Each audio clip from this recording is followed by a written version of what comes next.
Hello guys, good morning. Napakaulan na umaga ngayon. Luto ako ng itlog na may kamatis, bombay, ahos. And I will cook talong. Tapos ako magluto ng chicken cheese dog. And nag-init na ako ng adobong manok with egg. Ngayon, I'm cooking eggs. Napakaulan na umaga. Tingnan mo naman mga labahin ko. Oh. Diyan na yan.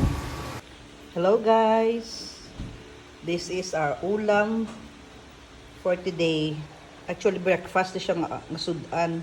Pero ang ending ani karon, pag hindi maubos sa breakfast, kay kami naman duha dere, una niya mong lunch.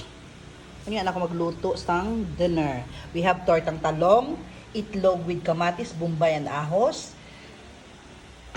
chicken adobo with egg, chicken hot dog, cheese hot dog, fish, among salin. This is our ulam for this morning. Thanks guys. Bye. Have a good day. Ingat kayong lahat. God bless.